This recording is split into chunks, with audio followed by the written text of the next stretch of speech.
Hello, everyone. I'm Allison, and welcome to My Weekly Meltdowns coverage of Survivor Edge of, Edge of Extinction? Yes. I don't even know the name of the season anymore. Hello, everyone. This is episode 2.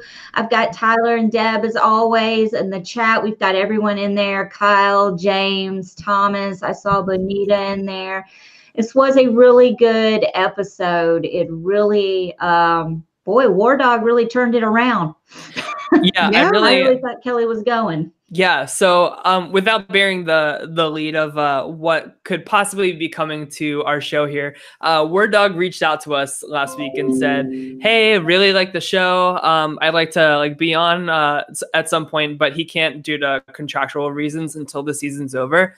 But he said he would love to chat with us. He likes our unbiased opinions and how we just kind of say what we feel without any kind of filter. And I'm glad that he still watched the show, even though I said a bunch of shitty things about him last week. And I gotta say, my opinion has totally turned around on him this episode. I thought he did a fantastic job. Just so you know, he's in my 4. He's in. Oh yeah, that's 3. true. Yep. So, and the thing is, at least he has some sense to keep Kelley around for a little longer because, yeah, she is a meat shield. Yeah, absolutely. Rid of her too quickly. I have a lot of great things to say about Word Dog. I actually wrote one of his confessionals that he had tonight. He said, "I want it to be my plan, but I want everyone to think it was their plan." That is a very classic kind of sign of a good player is that's textbook Survivor and Big Brother saying I want to influence people. That's a Derek Levasseur move. Absolutely. Yeah. So what did you guys think of the episode? I thought it was good. Yeah, I thought it was really good. I thought Wendy was going to go home tonight. Then I thought Kelley was going to go home. And then after the reward/immunity challenge, I was like, Keith's gone. That's all there is to it. Bless his heart. Bless his. Yeah, I felt bad for him. I have to say it. I'm in the South now.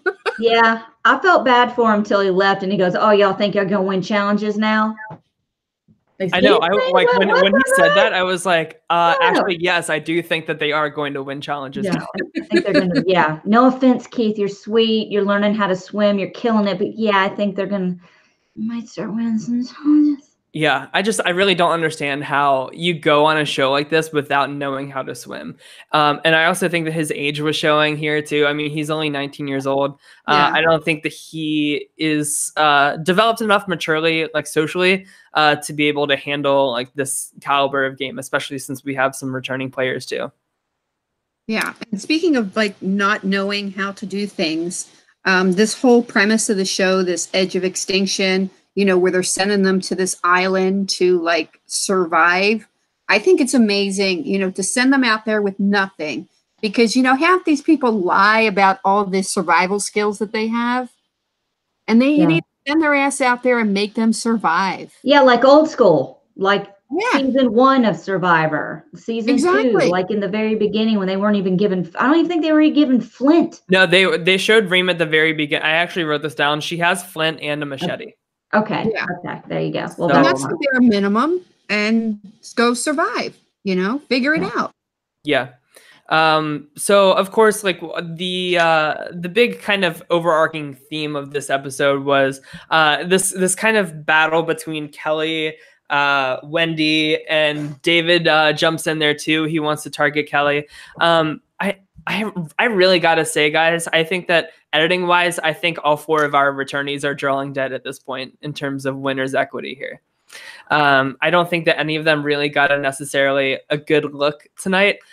David probably the best out of the 4, but it's really, I mean, especially that thing with Aubry at her camp where they show her having the same conversation over and over. And they've done that in a way that that is being shown in a good way. Like a Kim Spradlin, for instance, she really made these really great connections with every single person and had everybody snowballed. But they didn't show the other people in confessional saying immediately afterwards, I'm on to you and it's our turn to win. I feel like we heard that from 3 or 4 different new players tonight, them saying this is their 3rd time. This is our 1st time. It's our time to do this. And we don't want you here. Yeah. So I'm very worried about the longevity of any of these returnees. I think David has a lot of longevity. I think Aubry kind of shot herself in the foot by going around telling everyone the same shit. Like, oh, you remind me of me. Oh, that's something I would say. I just want us to have dialogue. I just want to have open dialogue. # dialogue. Right. Good God Almighty. But yeah, that was getting on my last nerve. And Joe, who said, I'm just going to lay low, is like the head of the snake, no pun intended, during the immunity challenge. Yeah. I mean, in front, pulling it, doing everything. So, but you got to win. You got to win. Mm-hmm. Yeah, definitely. And I really feel like the Blue Tribe could have won tonight if Keith didn't switch out for Chris. I don't understand why anybody was like, that's a good idea. Let's try that. Yeah. Keith was just a hot mess all around. I'm sorry. Yeah. So of course, I also wanted to talk about, before we get to Lauren finding the idol, which is very exciting, I did want to talk about the open idol hunt. Yeah, that's what I was just going to say, the open idol hunt, which is a good idea.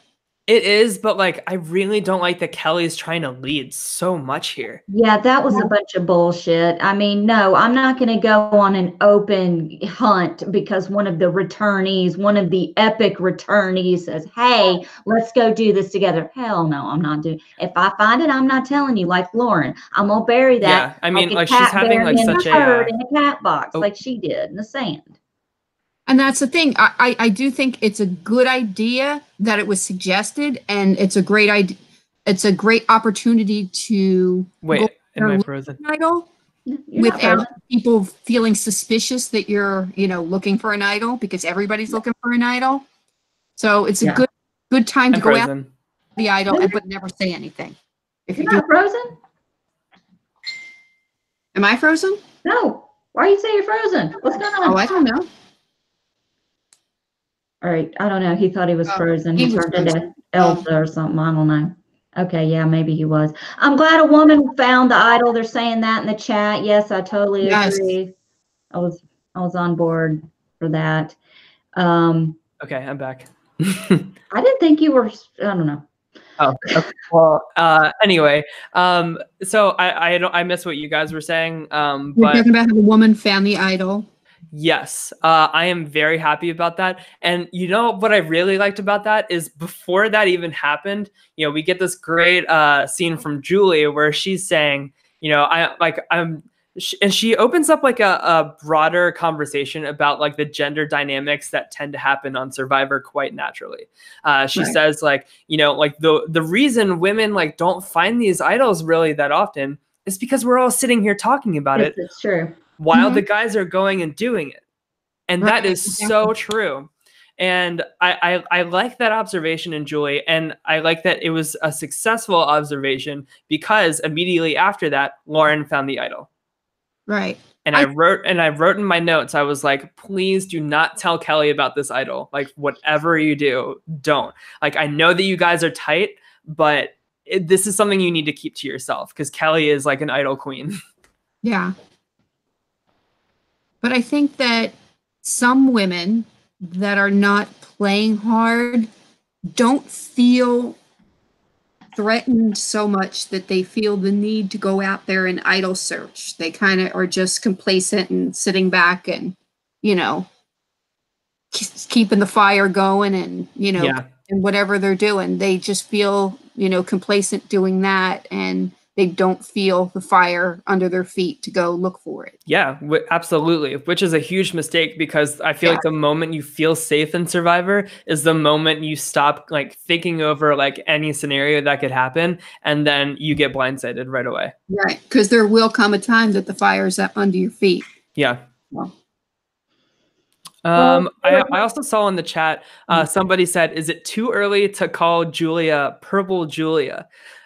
We haven't had like any like real content from her. I think it's a little too quick to call her Purple Julia, but she's well on her Chelsea fast pass to Purple Town. So hopefully she gets some content next episode. They do could show her a little bit. They're talking in the chat that Victoria, they're irked with Victoria because Julie was talking about finding the idol, and Victoria was like, "Well, what do we do? How do we find it?" And Julie's like, "Well, your ass and look. You fucking look for it. This is one thing you can't Google. You got to get off your ass and find it." Yeah, these kids kill me. If it's not on Google, it's not worth looking for. What was really interesting though is we got the perspective of that winning camp from Victoria's perspective a lot this episode, and for no like real reason either. Like they showed like Aubry having this conversation with so many people, but it kept cutting back to Victoria saying, you know, she's being ingenuine with like having these conversations with people. And then of course we hear Victoria again when she's talking about like the idols and what Julie said. I just thought it was interesting. Like the editing keeps cutting back to Victoria, and that's usually a good sign for things to come for a player. Oh, here we go with the edgic shit. Oh, God. I mean, I wouldn't be surprised if Victoria is like front runner after this episode of like based on like what Edgic is probably saying about them. Mm-hmm. And like I said in the chat, they're saying, you want to know who's purple? The returnees are purple. I agree. I mean, especially, God, like Aubry and Joe, of course, like we haven't had as much chance because they've been winning challenges. But it seems like based on the preview for next week's episode, it looks like all four returnees like feel kind of on the outs. And I don't think David does just yet. I think you're right, Deb. But I like I said earlier, like at the top of the show, I think War Dog had the exact right school of thought for this vote. I think it's way too early for David to be taking out Kelley. Absolutely. Yeah. David needs Kelley in that game at least another, 2 more rounds. Oh, absolutely. Before he goes after her. So, and I do think that David has enough clout that if Kelley tried to go after him, that he would prevail. You think so? Absolutely. Absolutely. If you had to pick between the two, who would you keep? David. Kelley, because Kelley I would probably keep Kelley because David's really, I feel like Kelley. Okay, thank God. We don't have to, oh, shit. No, he's back. You were frozen. As soon as you started your Kelley tangent, you froze. I'm sorry. It's like you did that intentionally or something. Yeah. I think Kelley is a very much so out in front target, where I think like David, he has that really unique ability to fly under the radar in a really strong type of way. Like he was one competition away from winning Millennials versus Gen X last year. Right. But David is also someone that when it comes to loyalty, you can trust him. Kelley, you can't trust her as far as you could throw her, even though she's only like 90 pounds soaking wet. You cannot trust her. I don't know if that's quite fair to say, because in Survivor Second Chances, she was playing on the bottom literally the entire game. So she didn't really have a chance to kind of be in a successful alliance, really. Like the only reason she scraped by is because she like won these challenges, won these hidden immunities and stuff. I think that this season is the real first time we're seeing Kelley Wentworth lead from the front. And to me, it's not been a good look so far. She's really been like playing aggressive and kind of having this kind of like tight choke on everybody throughout the entire game so far, which in contrast to War Dog, who is usually that type of like alpha male control freak that wants his hands on everything. He's really like, I can't like sing my praises enough about how well he did this episode, in my opinion. Oh, I agree. I agree. I mean, he's being like calm, cool, and collected. He's thinking about the tribe. He's thinking about like the long game as well. We keep seeing him have these like one-on-one conversations with individual members of the tribe, and it's people in different factions of how the tribe is breaking up too. Like we see him talking to Jared, the subway guy. We see him talking to, we saw him talking to Chris. I don't even know his real, what is his real name? I don't know. Ricky? I just have him Jared in my notes. Okay. Yeah, I think that's fair at this point. But like when when he had that conversation with Chris on the beach, like right before Tribal Council happened, I said to my roommate, I was like, I bet you this is where War Dog successfully shuts down the idea of taking out Kelley this round. And sure enough, that's what ended up happening. I think that Kelley owes her life in this game to War Dog at this point. But does she even know that? She doesn't know that. She doesn't. No. And apparently his name is Rick. My bad. Oh, Watch, he's going to make it to day 39 and I'm still going to be calling him Jared. Yeah. That's horrible. We are bad. Haley brings up a good point in the chat. She says, Wentworth in second chance after playing the idol and getting Andrew Savage out, she said, I'm loyal to the people I'm with, y'all. And she was. That's very true. Well, So- David was loyal too. He was. Really, really loyal. Yeah, Like, that's true. I mean, he played an idol for Jessica in the pre-merge, like when he realistically like should have let her go and hold on to that idol. right. So, yeah. It's very true. I don't know. Let's see, what else do we have here?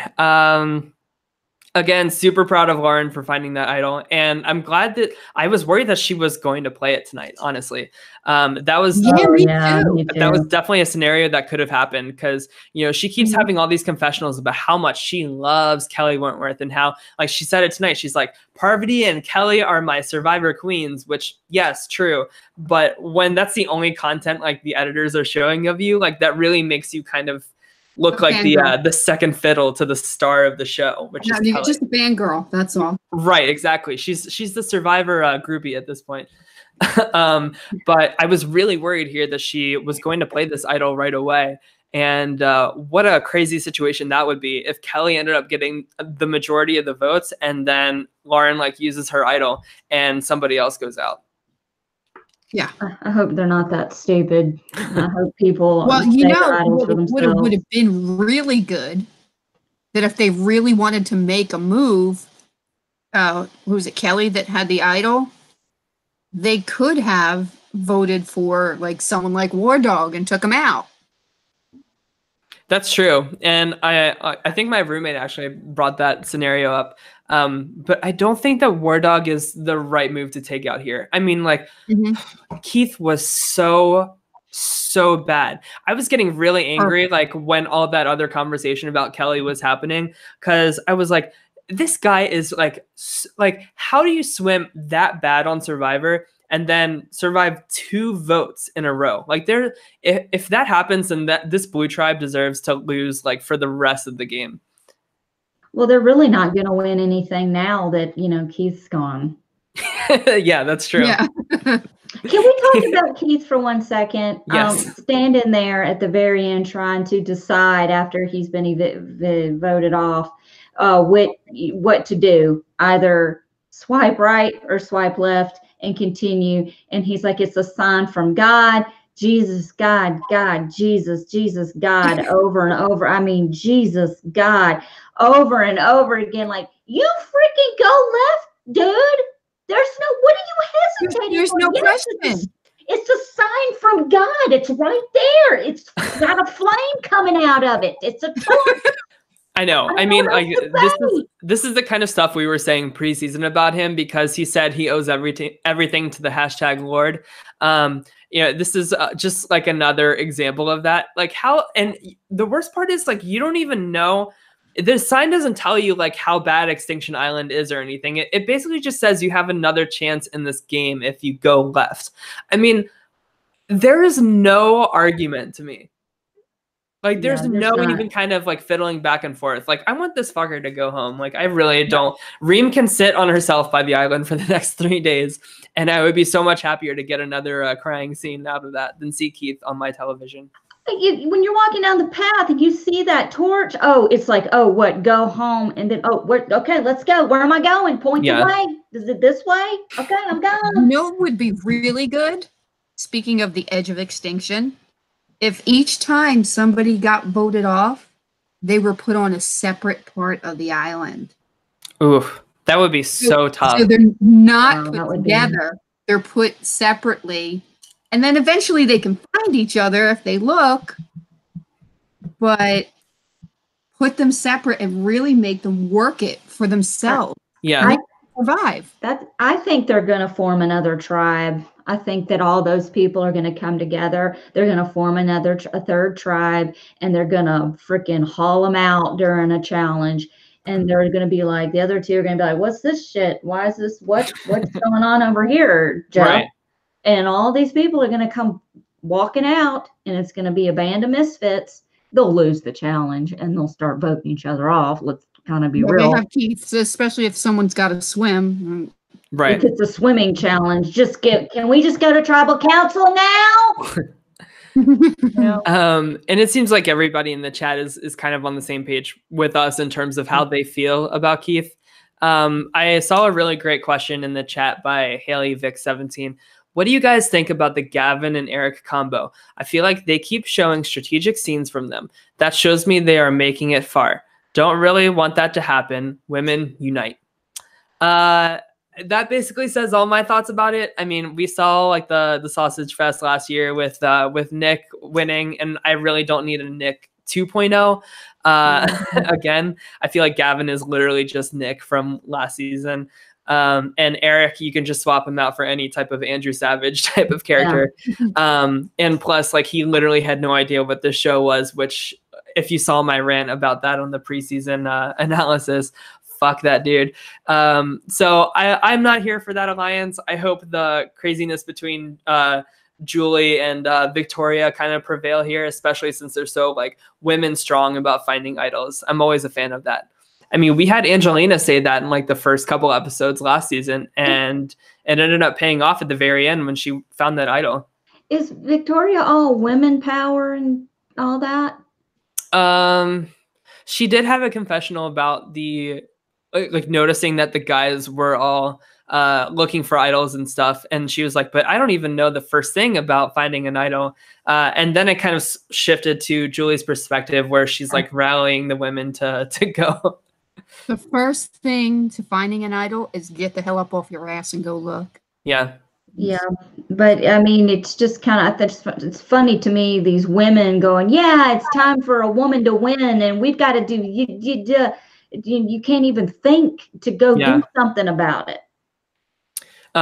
So Kyle in the chat wants us to bring up Wendy's foot injury that is shown on the promo. Next week's episode. Yeah, I think that you know, I did say that she was shown in the preview, like she's gonna be a big character this season, and I feel like they've already built her up to be a really big character. And so unfortunately, I think she's being medevaced next week. Yeah. Yeah, that looked like a break. Yeah. Yeah. I mean, when you see that much blood under the skin, there's a break there. Yeah. Yeah, that's bad. So we won't get a chance to see how that. What can I ask a question real quick? Hold on. Yes, you can. It's your show. What is the deal with this shit? Are we just gonna have conversations like this from now on? Hey guys. I actually said, I was like, this is like an editor's dream, probably, because they can literally piece together like any sentence that they want for her to say there instead of having to worry about like seeing like your mouth speak. I don't know what that look was all about. I don't know either, but it kind of is like is this Wendy? She's like Wendy. She's a picture talking to the actor or something. Yeah, I think because of her what's that condition? Her tics for her Tourette's. She has Tourette's. So I think she kind of tries to cover up her tics. Yeah, I wonder if other people. I thought she just didn't want people to know what she was saying. Now I feel like an asshole. I mean, I don't have much knowledge about Tourette's, but I haven't like heard of people doing that to hide their tics. So I would assume she probably just like woke up from a nap or something else. I don't know. Maybe she just woke up from a nap. She has dragon breath, and she's trying to spare the person she's having the conversation with. And before anybody starts, I'm not making fun of anybody with Tourette's syndrome. I actually sang her praises last week about, but see, I don't think that way. My brain is going, she's covering up her mouth because she doesn't want people to know what she's saying, because I don't make fun of people and shit. And I'm a little. It's okay. Nobody's coming for you in the chat. I might be a little simple. Okay. Let's see. Also, another thing I wanted to bring up, I wrote this down. I really hate in challenges when you have like 3 numbers and you have to get the combination lock right. How do you even know what the That's what I'm saying. I mean, like a team could be like further ahead than another team, and I feel like this is the Survivor's like true like unfair equalizer in challenges, because it really just comes down to luck and whoever gets like the right combination of numbers first. And I really don't think that awards a lot of skill. I really don't like it. What do you guys think about that? I think it's only a small part of the challenge, so I don't think that it really affects it so much, because it's such a small part of that challenge.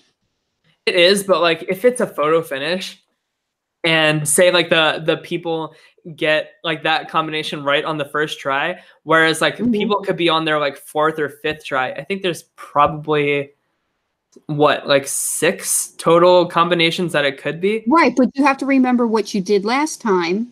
Right. So yeah, so it does take some mental, because you have to remember the ones that you already tried. Right. But you still have to start with one randomly though. And like that could be the correct one. You have a 1 in 6 shot of that. Right. I'm not a fan of it. I think that there's probably better ways to do like a combination. But Carlito in the chat is saying it all came down to the ring toss at the end.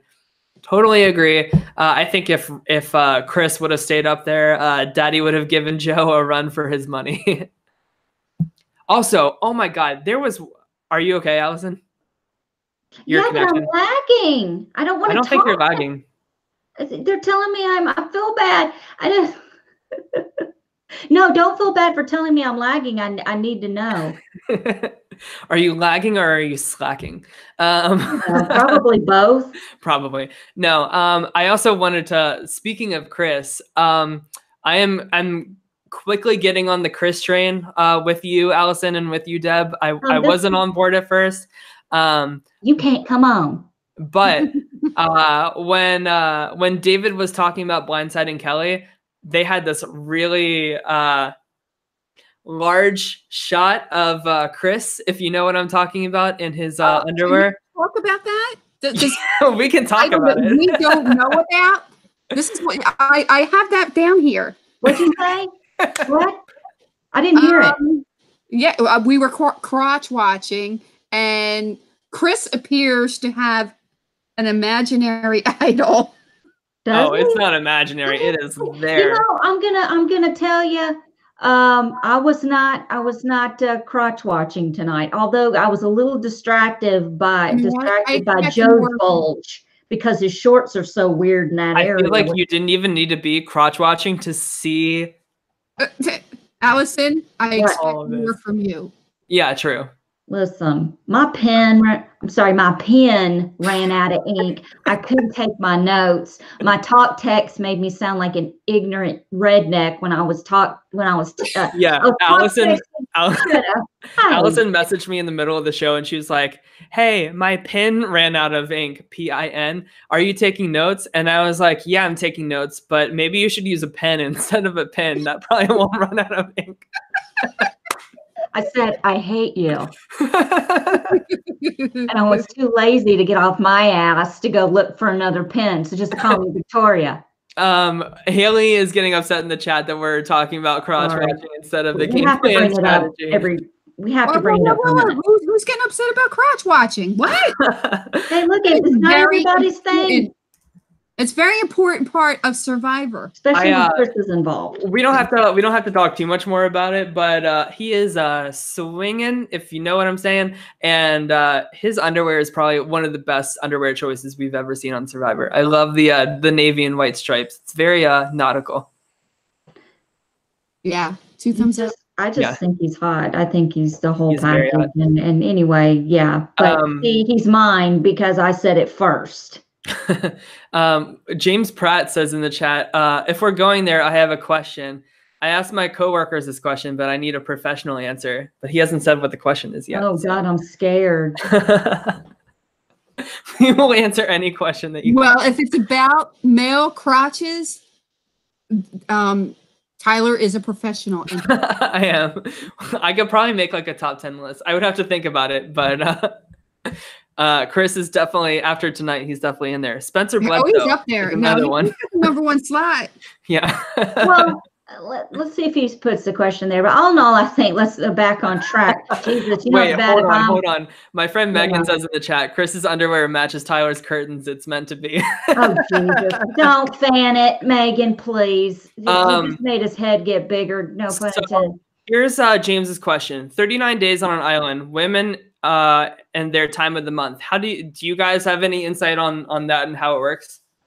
I would assume that most of them would probably, in order to avoid that, either take the birth control and not take the sugar pills and go on to the next pack.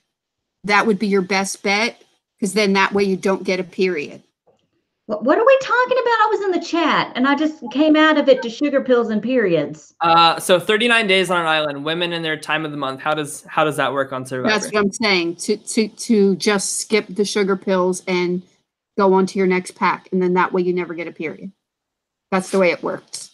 You can do that for like 6 months. I don't want to think about that ever again. I'm just saying some women get the Depo-Provera shot, so they don't get one.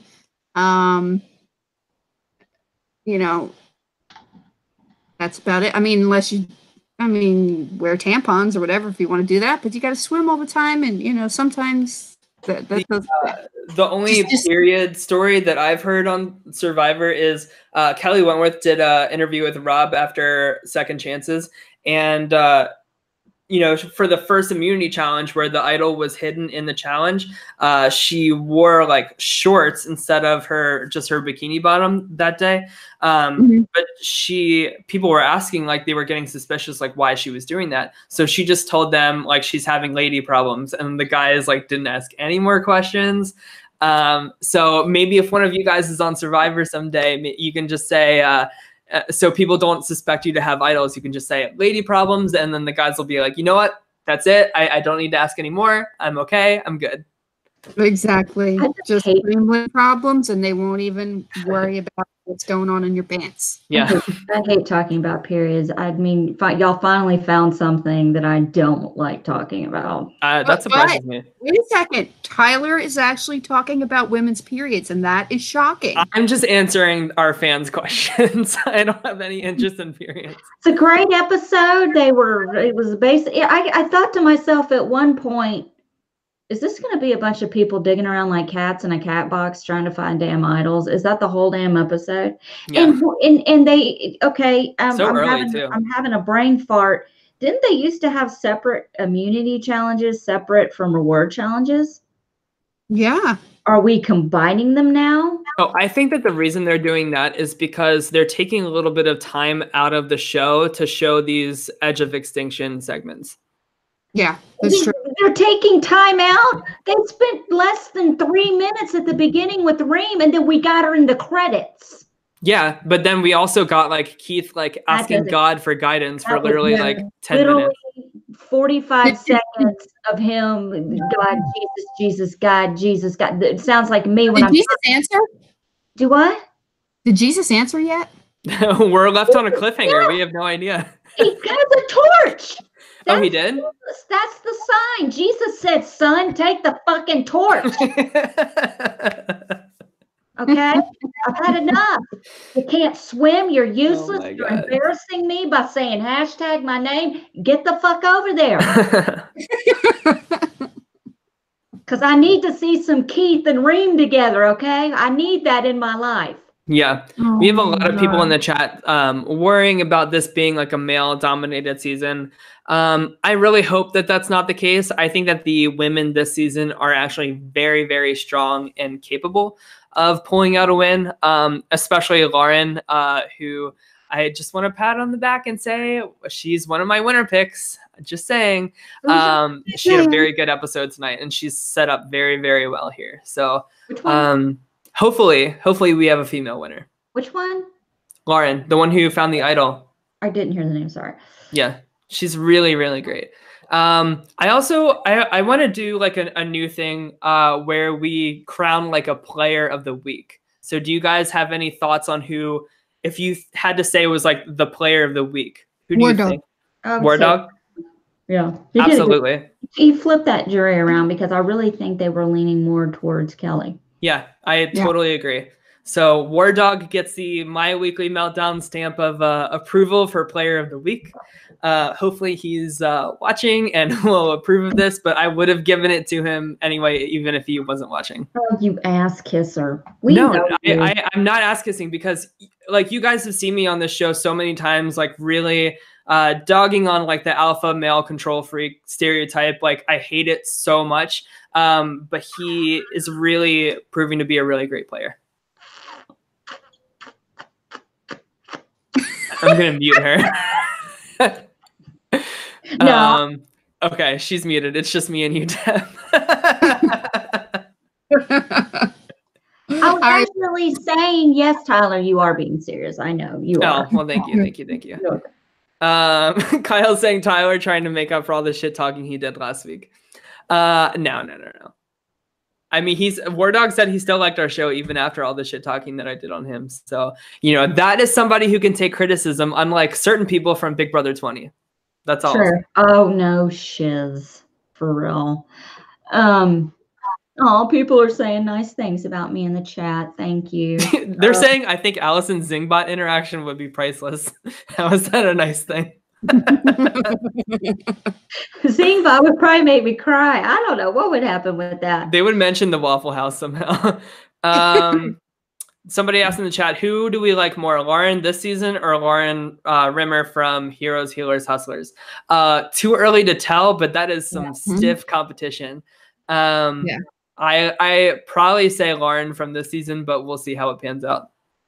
I mean, it's only been 2 episodes and we really haven't seen that much of her, but she did find an idol. So we really, you can't make a, fair assumption. I'm saying. Yeah. So we'll see. Yeah. Do you guys have anything else to kind of mention here?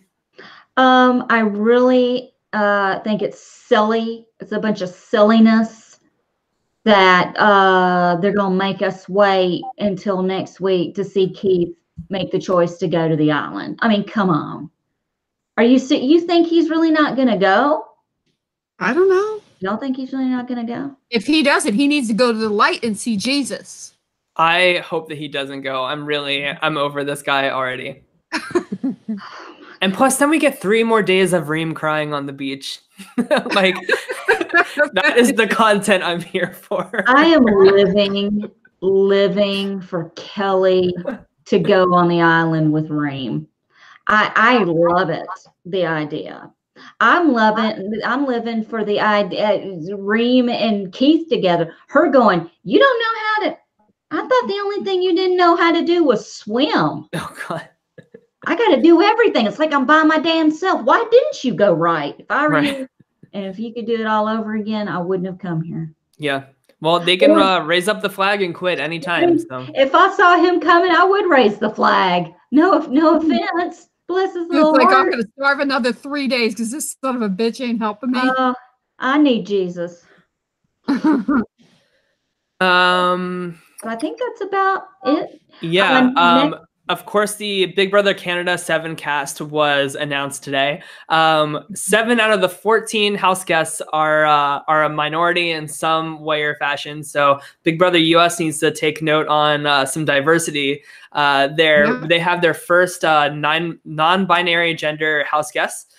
Which is really something that's really cool and innovative to a lot of topics being discussed today.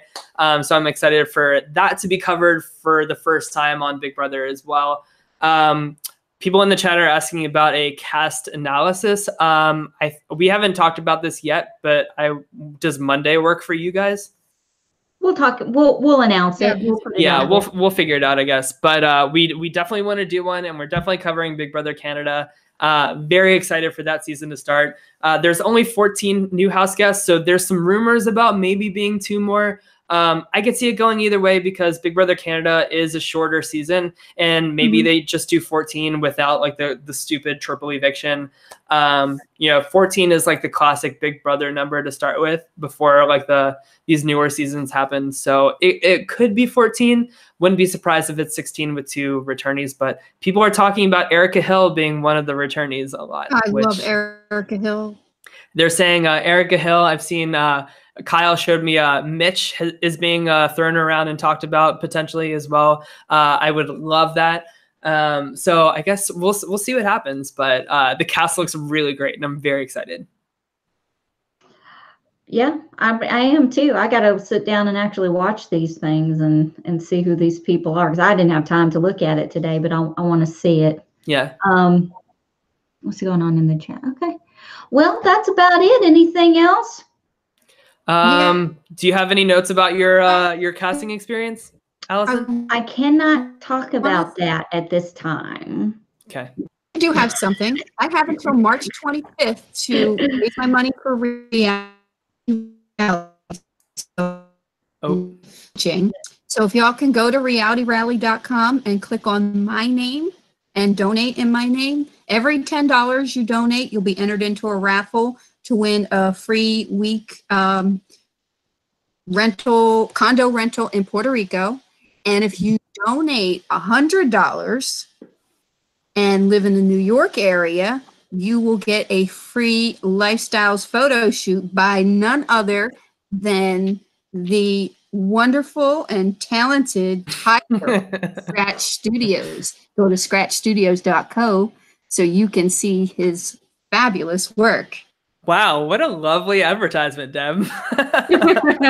That was very well polished. I appreciate that. But seriously, guys, go donate to the cause. It's a really great cause. I think it started with the passing away of Jen Lyon from Survivor Palau.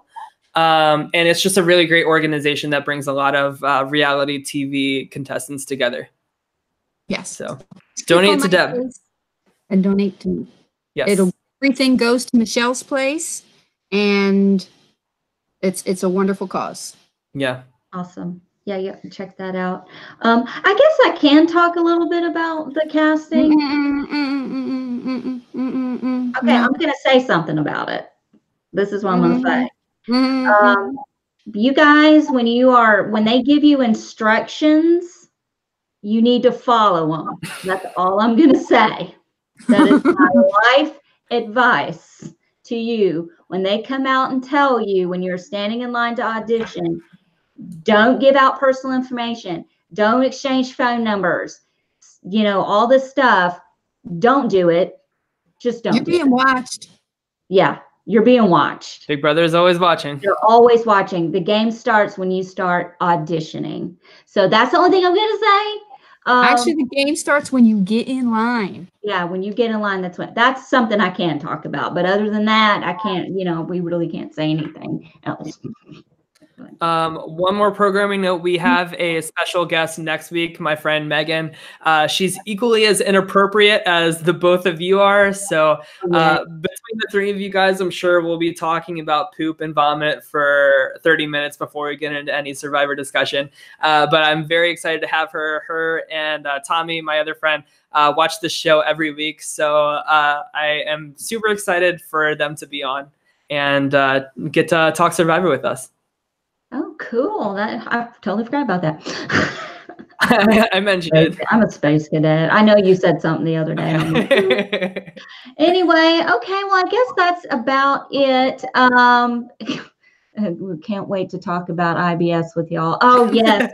Yes, Megan, there's lots of it, verbal and booty hole. Okay, so please subscribe to My Weekly Meltdown on YouTube to get notifications for when we go live. And please like My Weekly Meltdown on Facebook, and we'll post when we're going to do precast analysis in these shows. Please follow me on Instagram at the.memphis.darling and on Twitter at Summers, SOMMERS 1977. And how can they find you guys? Go ahead, Deb. On Twitter at MyNextLifeDebbie, DEBI. TV Party app is Deborah G. And yeah, that's it. And I'm at TLyons, TLYONZZ on Twitter and Instagram. I updated my Big Brother winners ranking to include Tamar Braxton in it. So if you want to check that out, that's my pinned tweet. Feel free to tweet me and argue me about it. I will die on that hill. But that's it for me. And ScratchStudios.com. Well, yeah, you can follow me, Scratch Studios NY, on Instagram to see photography examples for Deb's cause. Okay, for sure. All right. Okay. All right. I think we're done. We're done. Shout out to Sherlock Holmes. This has been My Weekly Meltdown with Tyler, Allison, and Deb. Well, going to sucking on your microphone. You gotta suck on something. Okay, end the show. We're done.